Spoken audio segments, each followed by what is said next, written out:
ស្ដីអ្នកទាំងអស់គ្នាស្វាគមន៍មកកាន់មេរៀនយើងបន្តទៀតពីលើកមុនយើងបានសិក្សាការចង stock in រួចរាល់ហើយឥឡូវយើងចាប់ផ្ដើមចូលទៅមេរៀនមួយទៀតគឺជាការចង stock out ម្ដងអូខេឥឡូវយើងទៅទាំងអស់គ្នាអូខេអ្នកទាំងអស់គ្នាឥឡូវ stock in យើងធ្វើរួចហើយឥឡូវយើងចាប់ផ្ដើមទៅ stock out មួយទៀតមកអូខេខ្ញុំសូម copy ហើយខ្ញុំសូមខែកន្លែងនេះវិញ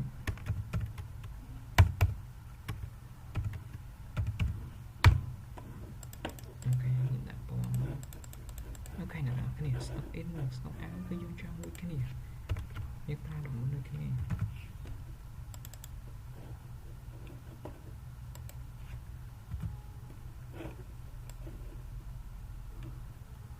កន្លែងនេះអ្នកនរគ្នាកុំភ្លេចចុច F4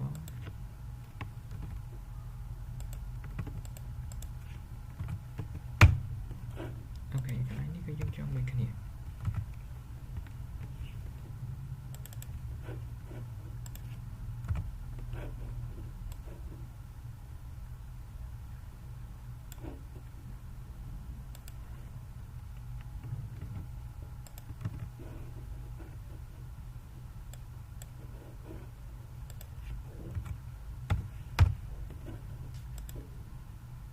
យើងទាញមក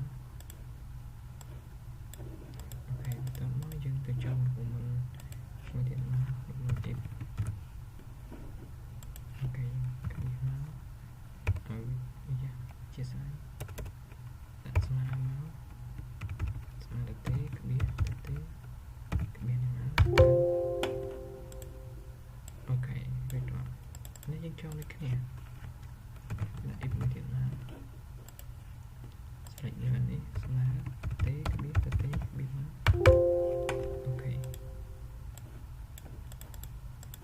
ឡូវយើងសាកតែមើលទាំងអស់គ្នាអូខេចេញមកហើយអូខេរួចរាល់បន្តមកយើងទៅ copy នេះខ្ញុំដាក់មកអូខេហើយយើងដាក់លុយដុល្លារស្អាតមកអូខេអ្នកទាំងអស់គ្នាចំពោះមេរៀននេះខ្ញុំសូមបញ្ចប់ត្រឹមហ្នឹងសិនហើយជួបគ្នានៅវីដេអូក្រោយនៅមេរៀនក្រោយទៀត